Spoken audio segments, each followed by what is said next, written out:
नमस्कार, आप देख रहे हो आरजे भारत न्यूज 7 सदैव सत्य के साथ और मैं हूं आपके साथ अंजना। आइए शुरुआत करते हैं आज की मुख्य खबर से। ना डरते हैं ना कोई हमें दे सकता है हुक्म, ईरान ने डोनाल्ड ट्रंप को फिर दिखाया ठेंगा। अमेरिका और ईरान के बीच युद्ध का खतरा फिलहाल टला नहीं है और देशों के बीच बातचीत शुरू होने के बावजूद तनाव बढ़ता ही जा रहा है। इस बीच रविवार को ईरान ने अमेरिकी राष्ट्रपति डोनाल्ड ट्रंप को अपना इरादा साफ बता दिया है।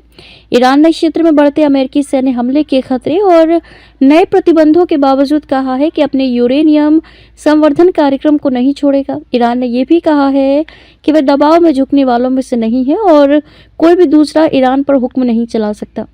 रविवार को तेहरान में एक सार्वजनिक मंच पर बोलते हुए ईरानी विदेश मंत्री अब्बास अराघची ने कहा कि तेहरान किसी से भी डरकर अपनी परमाणु नीति नहीं बदलेगा। अंतर्राष्ट्रीय मीडिया की मौजूदगी में दर्शकों को संबोधित करते हुए अराघची ने स्पष्ट किया कि यूरेनियम संवर्धन अभी भी तेहरान के लिए एक गैर समझौता योग्य मुद्दा है। उन्होंने कहा, हम संवर्धन पर इतना जोर क्यों देते हैं और इसे छोड़ने से इनकार क्यों करते हैं। भले ही हम पर युद्ध थोप दिया जाए, क्योंकि किसी को भी हम पर हुक्म चलाने का अधिकार नहीं है। ईरानी विदेश मंत्री ने क्षेत्र में अमेरिकी सैन्य तैनाती को दबाव की खराब रणनीति बताया। अराघची ने कहा, क्षेत्र में उनकी सैन्य तैनाती हमें डराती नहीं है। उन्होंने कहा कि ईरान को अमेरिका पर बिल्कुल भरोसा नहीं है। ईरानी विदेश मंत्री ने कहा कि कुछ ऐसे संकेत मिले हैं जो बताते हैं कि अमेरिका गंभीर है, जबकि अन्य ऐसे संकेत भी देखे गए हैं जो इसे गलत साबित करते हैं। उन्होंने जोर देकर कहा कि ईरान के खिलाफ प्रतिबंधों का जारी रहना और पश्चिम एशिया क्षेत्र में कुछ सैन्य गतिविधियां अमेरिका की गंभीरता और तत्परता पर संदेह पैदा करती हैं। अराघची ने कहा कि ईरान सभी संकेतों की एक साथ निगरानी और मूल्यांकन करेगा। उन्होंने इस बात पर जोर दिया कि अमेरिका के साथ अप्रत्यक्ष बातचीत समझौता करने में कोई बाधा नहीं है।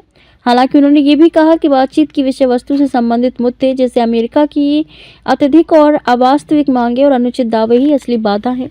उन्होंने कहा, अगर अमेरिका का दृष्टिकोण सम्मानजनक, निष्पक्ष और आपसी हितों की रक्षा पर आधारित है तो ही समझौता करना संभव होगा। खबरों में अब तक के लिए फिलहाल इतना ही। फिर होगी आपसे मुलाकात ऐसी ही कुछ खास खबरों के साथ। तब तक के लिए आप देखते रहिए आरजे भारत न्यूज 7। अगर आपने हमारे यूट्यूब चैनल को सब्सक्राइब नहीं किया है तो आज ही सब्सक्राइब करें और बेल आइकन को दबाना ना भूलें। साथ ही हमारे फेसबुक पेज और इंस्टाग्राम को भी फॉलो करें ताकि ऐसी ही खबरें सबसे पहले आप तक पहुंचे। धन्यवाद।